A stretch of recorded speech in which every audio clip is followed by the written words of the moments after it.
Hola a todas y a todos, bienvenidos nuevamente a este espacio.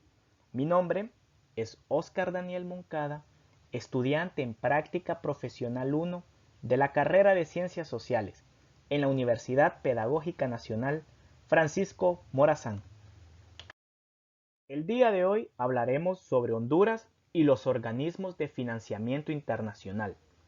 Conoceremos ejemplos de algunas de estas instituciones de financiamiento con presencia en el país y los efectos sociopolíticos y económicos de las relaciones y los acuerdos entre Honduras y estos organismos. Sin nada más que agregar, empecemos. Iniciamos respondiendo a la pregunta: ¿qué son los organismos de financiamiento internacional?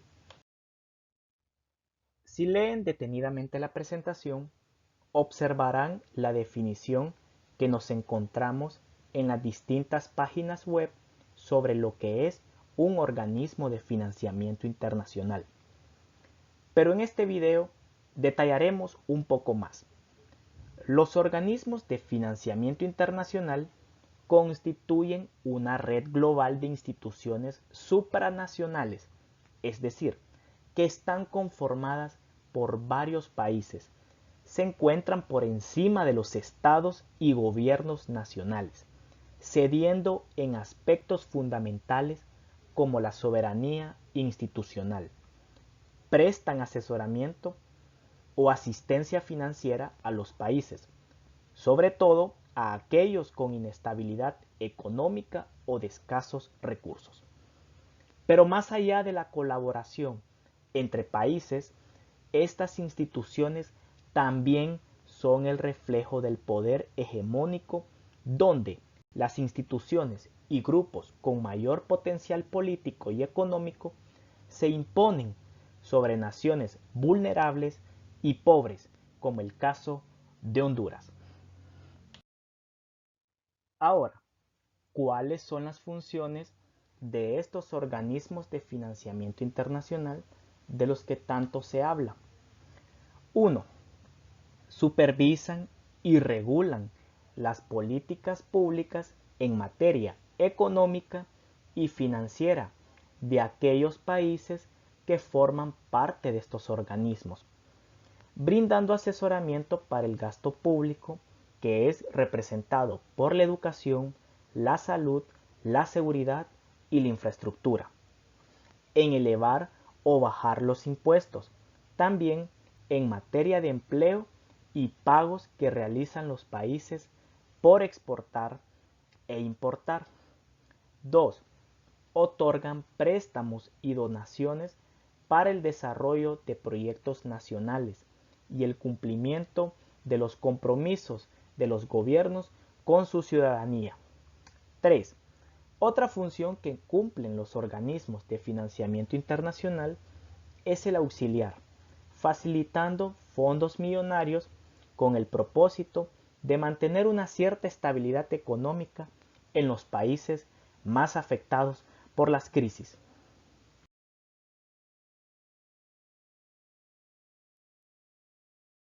En el siguiente espacio mencionaremos algunos ejemplos de los organismos de financiamiento internacional con presencia en Honduras. Iniciamos con la Agencia de los Estados Unidos para el Desarrollo Internacional, o mejor conocida por sus siglas en inglés como la USAID. Es la que se ha encargado de otorgar asistencia técnica y humanitaria al gobierno de Honduras, a poblaciones en riesgo social y diversas organizaciones sociales, políticas y de derechos humanos que acompañan a la USAID en la creación y realización de proyectos de salud, educación, agricultura, vivienda y seguridad. La USAID surge como un plan estratégico del gobierno de los Estados Unidos en el año de 1961. ¿Para qué? Para evitar el avance de las fuerzas comunistas en países empobrecidos y sobre todo posicionar el poderío de los Estados Unidos sobre el mundo. Por otra parte, está el Banco Interamericano de Desarrollo BID, que fue fundado en el año de 1959. Es uno de los bancos regionales con mayor fuerza en el mundo, convirtiéndose en el principal financista de los países miembros de América Latina y el Caribe. Lo anteriormente mencionado permite que los gobiernos nacionales tengan una fuente de ingresos para la creación y consolidación de diversos proyectos sociales e institucionales. El Banco Mundial fue fundado en 1944 para ayudar a la reconstrucción de los países europeos tras finalizar la Segunda Guerra Mundial. Pero con el paso de los años, su expansión fue creciendo, teniendo presencia en los países de los distintos continentes, otorgándoles apoyo económico con préstamos y financiamientos a los gobiernos de los países en situación de pobreza. Mientras que el Banco Centroamericano de Integración Económica, BCE, es un banco regional que otorga préstamos y financiamientos al sector público gubernamental y al sector privado. Nace en el año de 1960 como parte del proyecto integracionista y de desarrollo de Centroamérica. Su sede principal se encuentra en la ciudad de Tegucigalpa, capital de Honduras. Y por último está el siempre polémico Fondo Monetario Internacional, o por sus siglas FMI. Nace en el año de 1944, reconocido por ser el gran impulsor de las medidas neoliberales en el mundo, promoviendo y avalando la privatización de instituciones estatales, recorte al gasto en educación, salud y asistencias sociales, la devaluación de las monedas y el financiamiento a gobiernos autoritarios y corruptos.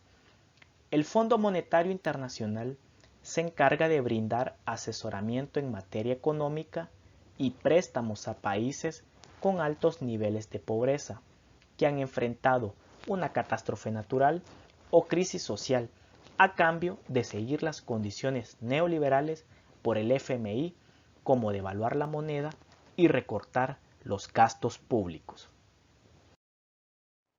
Y por último, hablaremos sobre el efecto de los organismos de financiamiento internacional en Honduras. No se puede negar la ayuda económica brindada por estos organismos a nuestro país en momentos difíciles de nuestra historia. Lamentablemente, la colaboración internacional se paga a un alto costo. La deuda externa, producto de los préstamos y financiamientos otorgados a Honduras como un rescate económico, ha provocado un mayor empobrecimiento y el aumento de la desigualdad e injusticia social. La corrupción se ha convertido en otro factor negativo impulsado por el financiamiento internacional, al destinar fondos sin importar si el gobierno cuenta con la suficiente credibilidad en transparencia, legalidad y legitimidad democrática. Al exigir la privatización de empresas estatales, siendo los ejemplos más notables la empresa de telefonía Hondutel y la empresa de energía eléctrica NE. Obligar a los gobiernos nacionales a reducir el presupuesto en educación y salud, con el pretexto de estabilizar la economía nacional, a cambio de recibir préstamos millonarios, y la injerencia sobre asuntos políticos y económicos, ocasionando crisis, militarización, desgaste en la democracia y privilegiando el capital sobre el ser humano. Muchas gracias a todas y a todos por su atención. Nos encontraremos en la próxima clase. Hasta luego.